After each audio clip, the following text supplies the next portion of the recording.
I actually heard from Warren Buffett that just really stuck with me, and that it's like to unleash human potential.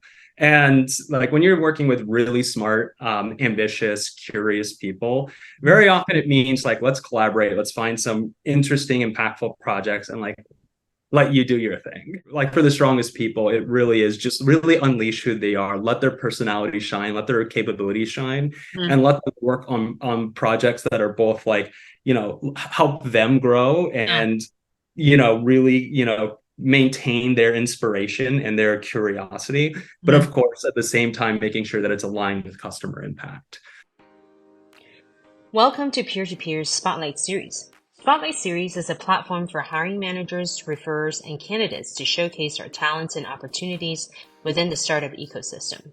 In our third episode, we're thrilled to feature Christian Griset, the founder and driving force behind Elliptic. He's currently looking to hire founding AI ML engineers. Christian most recently spent half a decade at Stripe leading major data science and machine learning efforts, and today is at the forefront of Elliptic with a vision to revolutionize how businesses amplify domain expertise through AI. Tune in to hear how he imbues his guiding principle of courageous optimism in Elliptic's culture and how he arrived here through a unique array of passions ranging from music to string theory at Caltech to quantitative trading and now AI. If you have someone you'd like to refer to Christian for the founding AI ML engineering roles, please use the refer option, or I'm interested for the opportunity postings available on his profile page. If you're looking to be featured on Spotlight or know someone who would benefit from our service, please reach out to us at intro@peertopeer.app. All the information is included in the description below. We hope you enjoyed this episode. Welcome, Christian. We're really excited to have you today on our show and very interested to dig into what you're working on and who you are. So maybe we just start by a little bit of a background. I understand you had an interest in physics, but there was some like music involved too. Maybe you can tell us about that backstory. Yeah, well, first of all, thanks for doing this. This is a lot of fun, and I'm really glad to have the chance to chat about the company and what we're up to. Yeah, so for me, I guess like a little like somebody once said that like life kind of comes like one decade at a time, and like when I kind of looked at my life, there's like kind of like a music era, like a physics era, and now like this startup entrepreneurial era. So I actually started off like I just wanted to play guitar all the time. That was my singular passion, and I was so convinced that I was going to become a musician. And it was actually senior year in high school, but I had a teacher. It's like almost like if you've seen Dead Poet Society, Robin Williams, like this incredibly inspiring, charismatic teacher who just like really reaches out to students. Nice. And like he actually like he helped me, discover a passion in math and science that I never knew I had. And that was probably like the biggest life-changing moment in my life, is just having that class with him. And I actually remember like he started off, he gave me a book called Fermat's Enigma. And this is like, I've never read math books before or anything like that.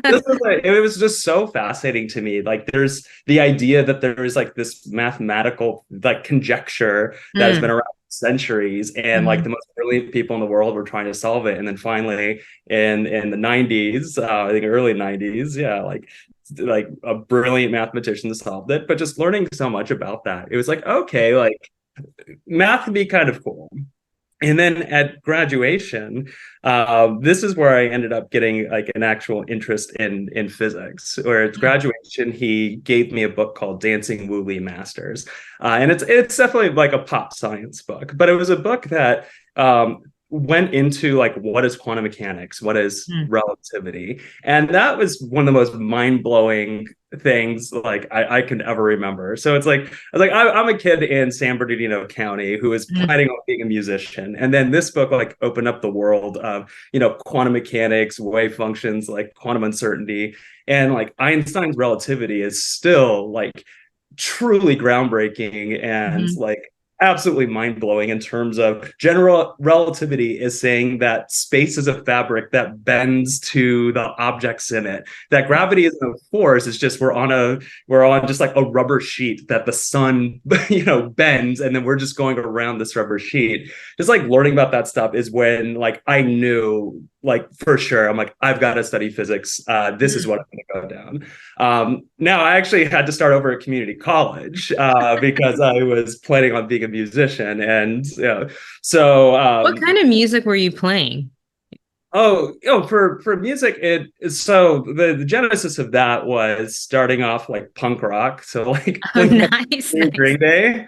Then it went into like Metallica, Led Uh, Zeppelin, more, and then especially as I was playing more, it's like I was getting into more technically, deep music, and yeah, so like there are like more niche artists like Jason Becker, Yngwie Malmsteen, Steve Vai, that yeah, these are kind of like your neoclassical guitarists. Sometimes like nice. problem, and like that finally reached a level of stuff where it's like, okay, this is stuff that no matter how hard I try, it's really hard to play. Obviously, I could play some of it, but even just like it just really pushed my boundaries. Yeah. And it wasn't too long later that I started getting into classical music as well, because when you get into like Wow. deep, complex, thoughtful music, when you get into the Beethovens, the Yes. Tchaikovskys, the Yeah. Liszt's, the Chopins of the Yeah. world, then it just really gets super deep. And Yeah.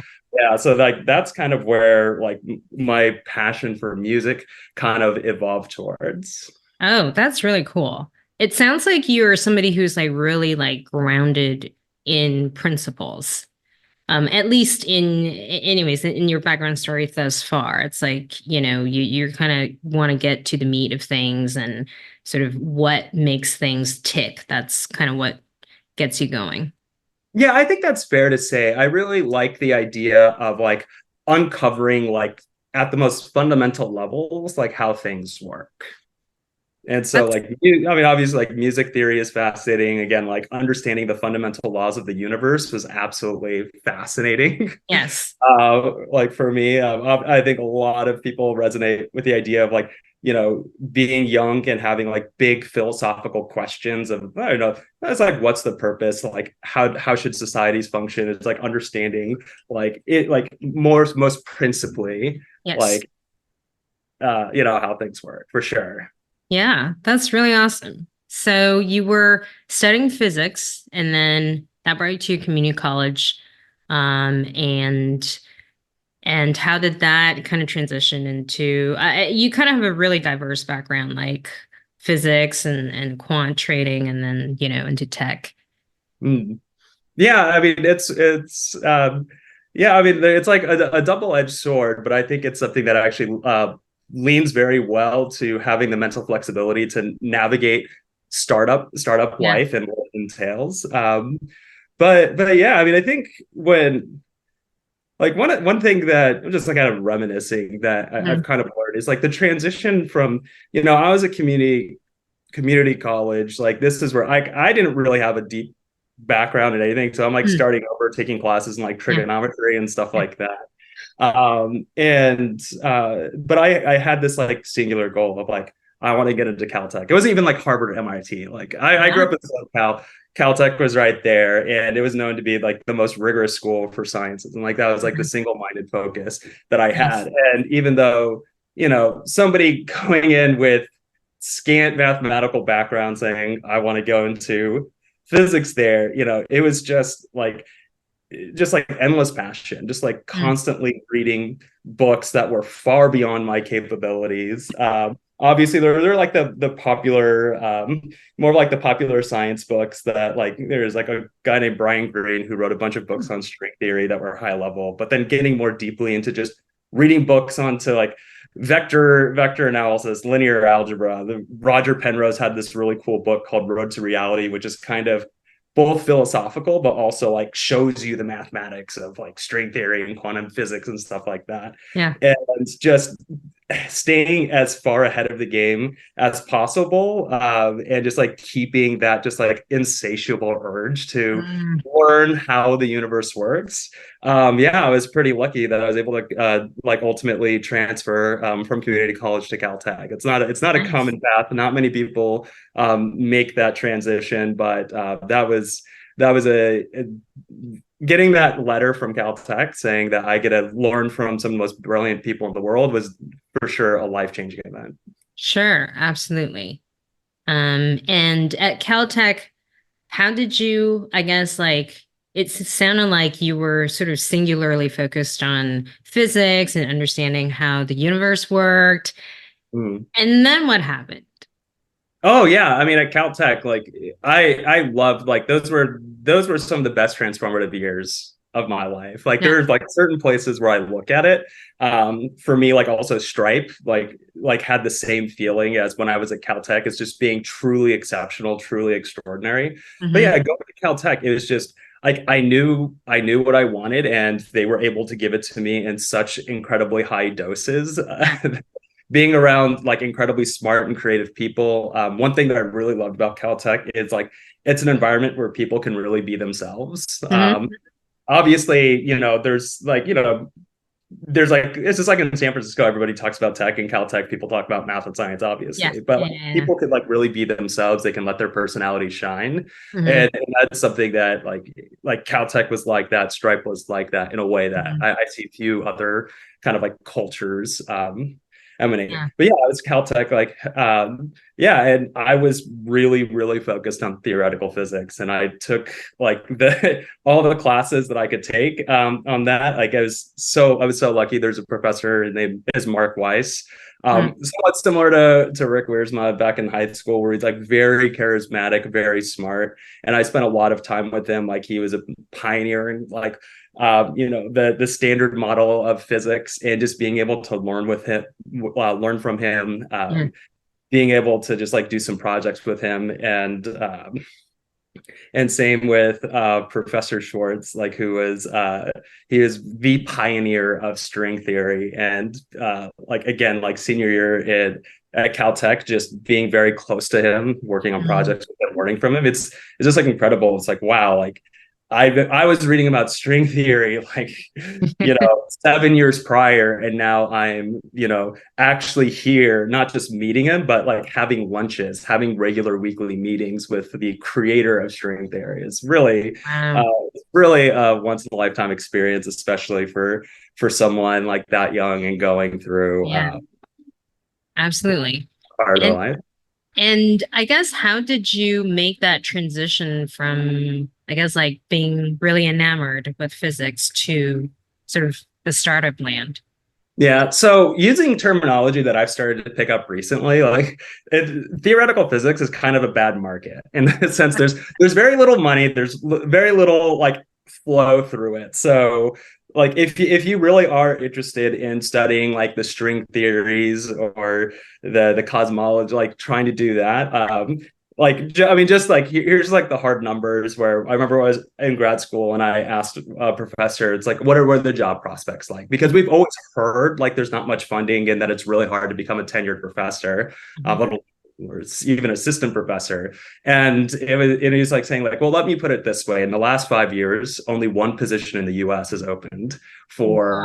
for this field of study. So just like kind of like seeing that set in and understanding that theoretical physics is like kind of hit like a strong plateau in terms Yeah. of progress. I mean, string theory, to be honest, probably hasn't made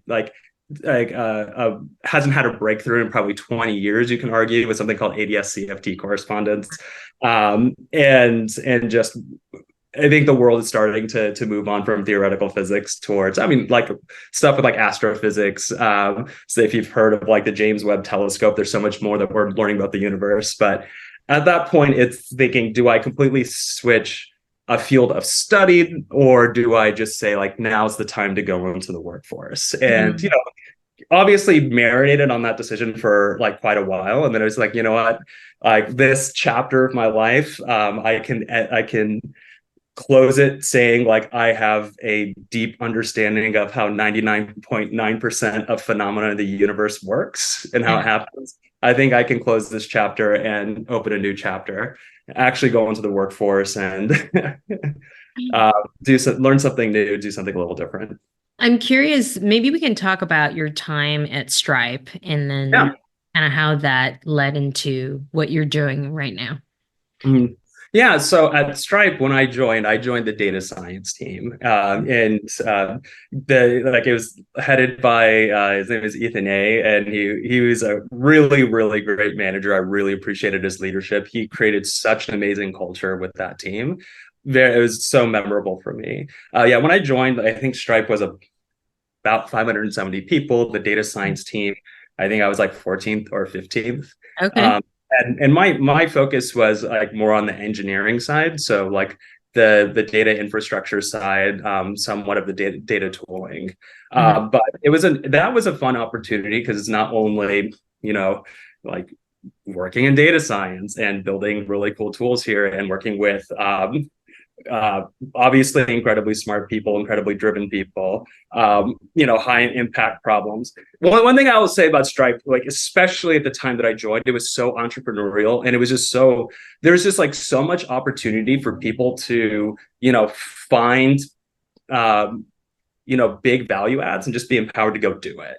And Okay. that was just a culture that Stripe was able to persist for so long. And it was actually like when I talk about Patrick Collison and like how much I like how amazing he is as a leader and a Yeah. CEO. One of the things that I've always like whenever talking to candidates that I sincerely mean is when Stripe is getting to 3,000, 5,000, 7,000 people, Mhm. maintaining that kind of culture, that startup culture for so long at that scale, it's incredibly hard to do, especially in such a highly regulated industry. Yeah. As fintech, and like that was just absolutely incredible. But yeah, I spent a lot of time. I spent a little over 2 years on the data science team. Mhm. And one of the projects that I'll mention, which like helped motivate my startup journey, it was Yeah. actually called Project Grove. It was named after Andy Grove. So Andy Grove, like he has a very famous management book called High Output Management, Mhm. and it was like a very metrics driven. Like the whole thesis of high output management is managers' jobs or their whole job is to understand what the team is supposed to do and maximize their output, like more or less. And when you have like a company like Intel and like an assembly line, and you're just like trying to efficiently create computer chips, like obviously it becomes very metrics driven. And the impetus of this project was like Patrick, the CEO, did not think that, especially product analytics, was as strong as it could be. Mhm. And we had like Stripe has a classic problem, like so many companies, especially as they scale the way Stripe does, run into is self-service analytics is really hard. Like for a product manager, a marketer, somebody on sales Yeah. to access the data warehouse and answer their questions, it's challenging.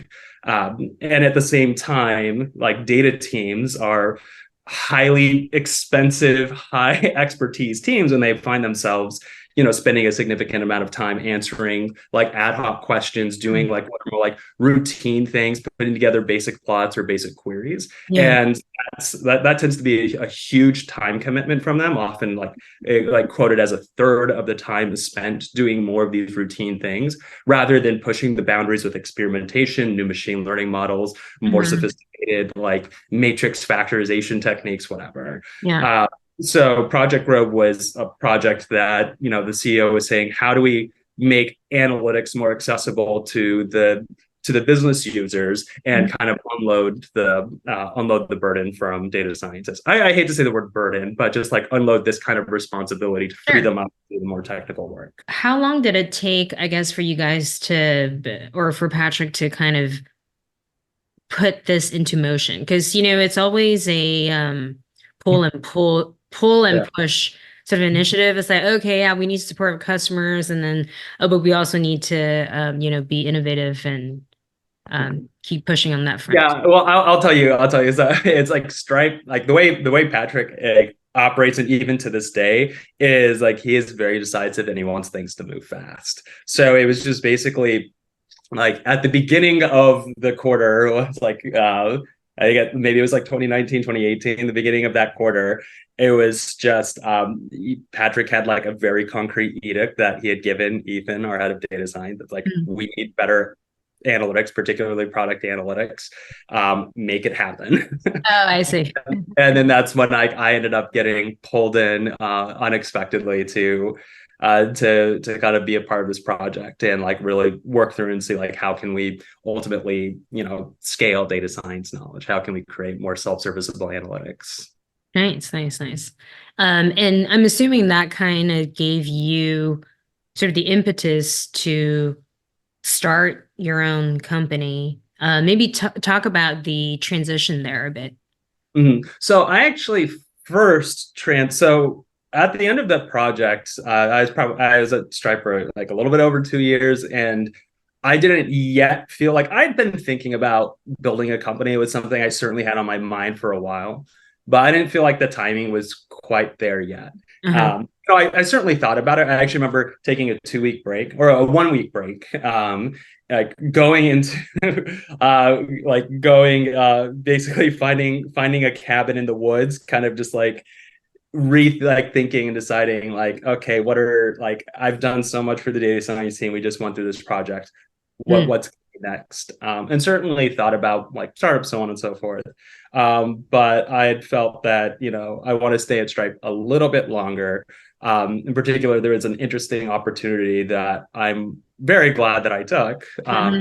at Stripe, which was to help seed and build out a team called Optimizations. So this is an applied machine learning team that optimized every transaction that went through Stripe's API. And in particular, the first problem that we were focused on was like authorization rates. And Mm. that's kind of a niche topic, but like 14% of Stripe transactions are result in a decline, and roughly a third of them, by our estimates, were just false positive declines. That Yeah. means issuing banks are declining transactions that should be good transactions between a good user and a good merchant, which is Mm. the opposite of the fraud problem of like trying to Yeah. fraudulent transactions and trying to block those. We're trying to make sure good transactions go through.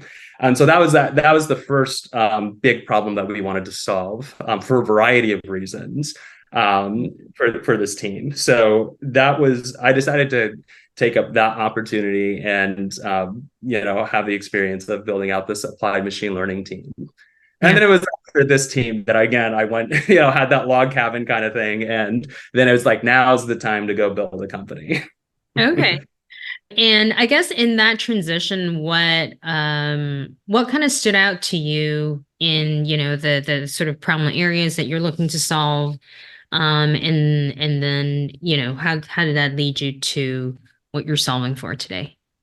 So there is a little bit of a path, but like it's a fairly linear path. Mhm. When I was originally exploring and thinking about startup ideas, it was really focused, like thinking back to my time on data science and the problems that I'd seen there, back to Project Grove, and just seeing how important and how big of a pain point it was to scale data science knowledge. And so like the first idea that I actually had that I started doing some product iterations on was actually an development environment for data scientists that would Mm. automatically log their knowledge or capture their knowledge and insights and use that as a way to scale it to the rest of the organization. And just for a variety of reasons that I can get into, like the data space is just a little bit overcrowded and the budgets are a little bit like questionable right now. So there are like very real product insights, but in terms of the viability as a good business, uh, kind of decided, and my close advisors and investors kind of agree that it's probably not the best market to work in right now. But like ultimately, there's still like the theme, while building kind of like this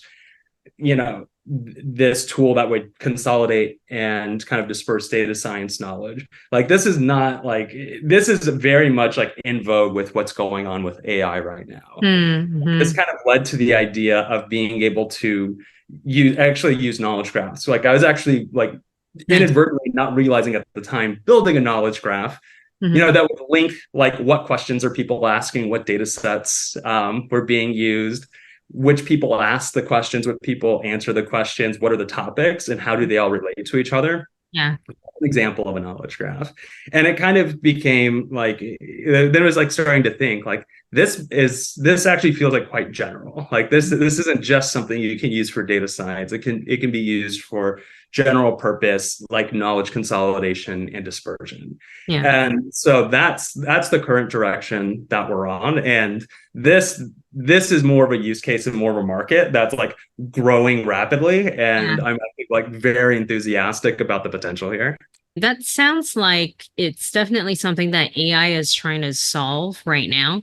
And Mm, I'm curious, like, because we there's so much innovation going on in this space today.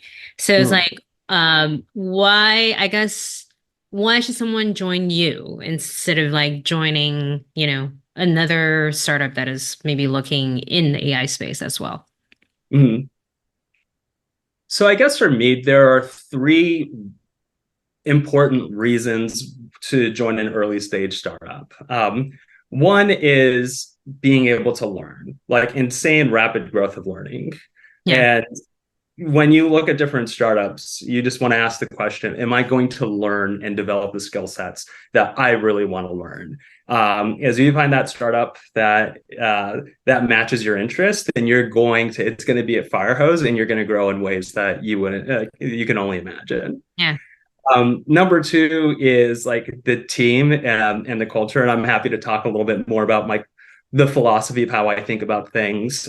But a culture of, humility, trust, and at the same time, high expectations and like respectful collegiality Mhm. is something that's, really well enforced. And then number three is, and honest, like I'm going to be honest, like this is just a personal philosophy or Yeah. like opinion of mine where like Yeah. number three, it's important. But I don't think it's as important as the first two. Is like, is this company doing something that has a chance of becoming big? Hmm. I know that tends to be like the sales pitch that every early stage founder gives. Like when we become $10 billion, you're going to be worth 100 million. Yeah. Stuff like that. But like one thing about me, it's like I'm very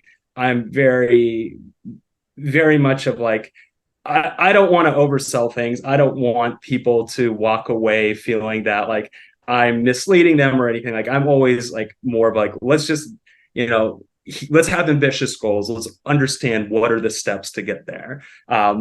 There's another book that I can throw out. It's by Bill Walsh, like called "The Score Takes Care of Itself," and that's kind of how I think about um, when you think about startups and how do you reach ambitious goals. So this is a football coach who basically said, you don't go into any game saying we need to score 35 points or whatever. Hmm. It's in order to score and to achieve our goals, we need to do these things right. And the first thing you got to get right is establish a culture of high expectation, a culture that operates well. And Yeah. then for the next steps, like, okay, how do you interface and develop for the customers and so on and so forth? Those, in my opinion, are things that you really need to focus on and get right as a startup, opposed to like overselling candidates and saying when we're $10 billion, you're going to be filthy rich. It can be a fun, motivating story for some, but I feel like the strongest people are really focused on like, what am I going to learn along the way and what am I going to accomplish along the way, and not focus too much on the score, but like, what is the journey to get there? Yeah, exactly. I think I guess the richest story really is a byproduct of your learning process, right? I mean, like if you learn and you are rigorous with your approach and fingers crossed, like that's what's going to happen.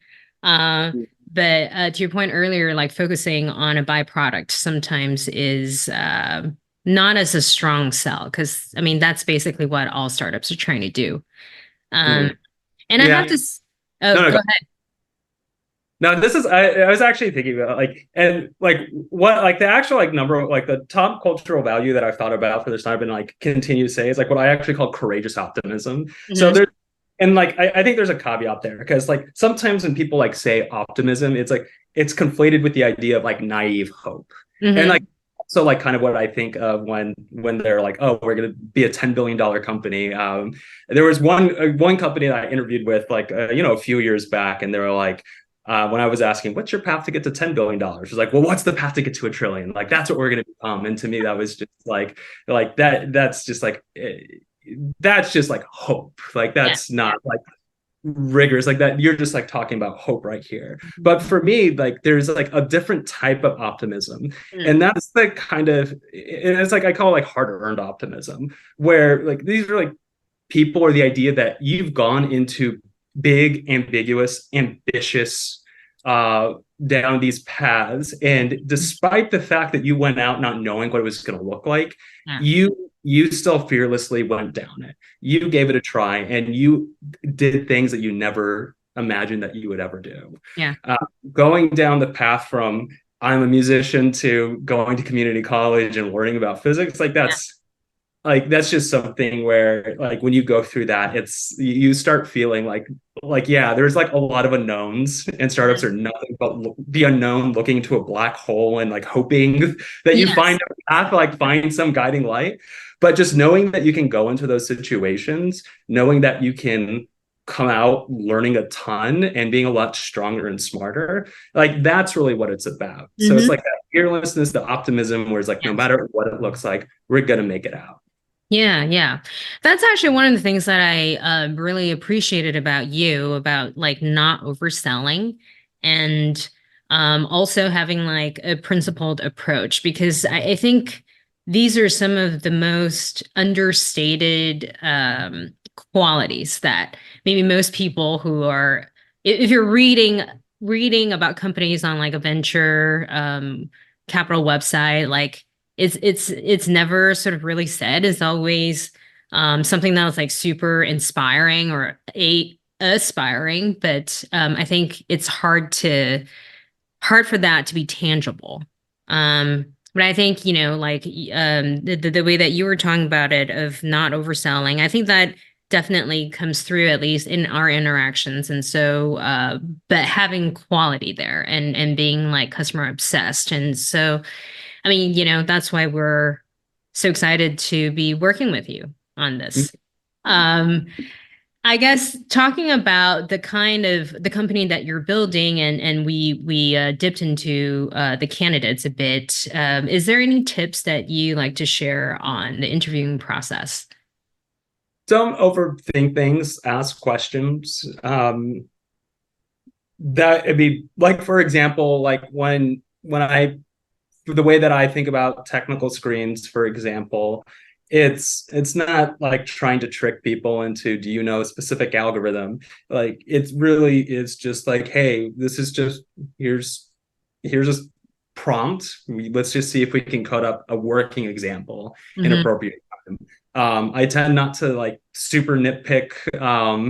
I mean, unless it's like truly egregious, but like things in terms of like performance optimization, stuff like that, because you know, like even when you're working at a company like Stripe, like something that you learn is like getting functioning code is like of the most like the utmost priority in a lot of the optimizations. In a lot of cases, even like in machine learning cases, like aren't really that necessary. And like sometimes, like just from like one of the things that you can even learn from experience is like, okay, you have super optimized code, but that's like really hard to read and maintain, or you have like brute force code that's easy to read and maintain, and still like, okay, fine, it takes 100 milliseconds instead of 10 milliseconds, but this is a batch process anyway, so who cares? You know, it's stuff like that.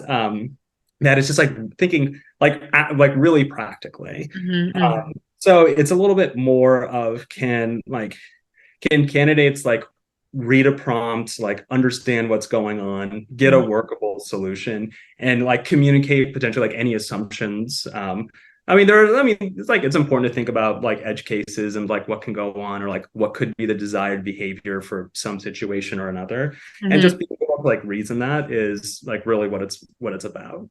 I'm going to double click on something that you kind of mentioned before, I guess along the Oh, lines. sorry, you double click. Also, there's like one thing I do want to throw out there. I actually encourage candidates to use ChatGPT, like stuff like that. It's like totally fair. Like, and it's like it's almost expected. Where it's like if you don't use ChatGPT or like some type of co-pilot for your work, like you really should be. And like that's something I just want to say I highly encourage, and I think is really important. Awesome. Okay. And then I guess like in terms of you mentioned your time at Stripe, and there's somebody that who really kind of set the tone for you. I believe it was Evan who was managing you. um Right. and then also I think you were also in a leadership position there before you left, and maybe talk about kind of what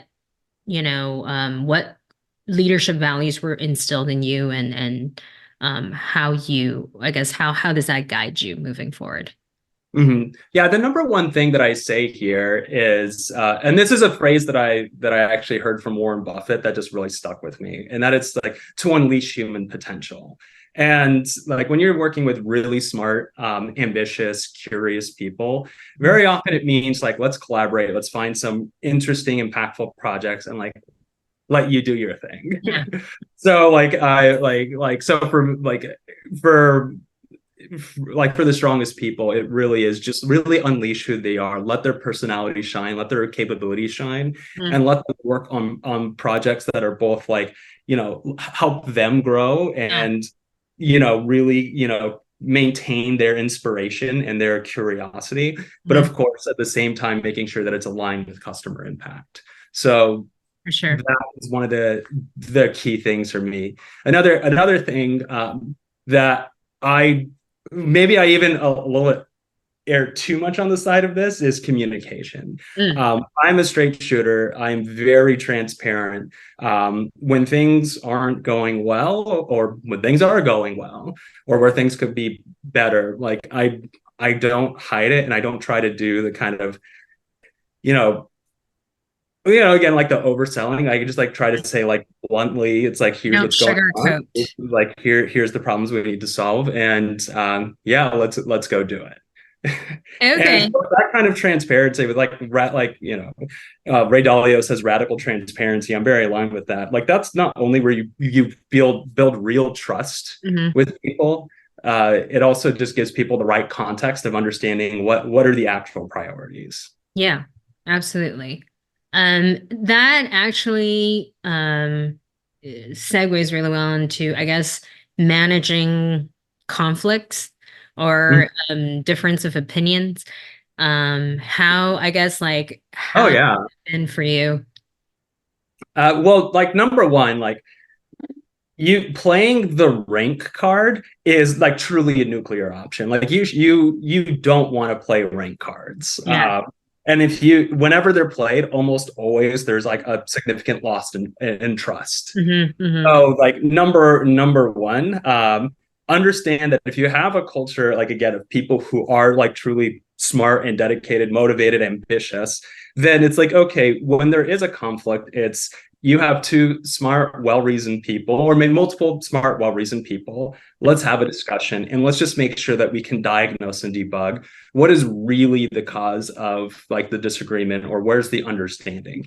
And Mm. can we just like understand what are the different assumptions that people are making? Can we identify those and even more rigorously even say like this assumption actually ends up being well founded, more well founded, or this one like oh like it's kind of true, but this ends up being more like Yeah. higher impact and like so on and so forth. And then there's also like a sense of this understanding, just like famous phrase like pick your battles. Like Yes. sometimes there can be a disagreement, and if it's just something where like Jeff Bezos has like said where it's like if it's reversible, if it's like quick and reversible, then like do you really need to make a fuss out of things? If there's Right. somebody who's a DRI, someone who's really passionate says I want to try something, I think this is going to be impactful, maybe some other engineers, maybe I'm like is this really going to be impactful? But if it's not like I mean it's like reversible, and if it's something that again somebody's like really excited by and they can get it over the line,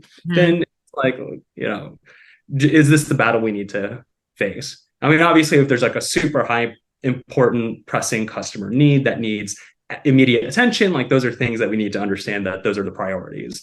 um but uh but yeah, generally speaking, conflicts between reasonable people, it's just like understand what are the stakes of it and understand like what are the underlying assumptions that's causing people to conflict. And sometimes it's just like ambiguous prioritization of like what's actually most important for the company right now, what do they need to work on.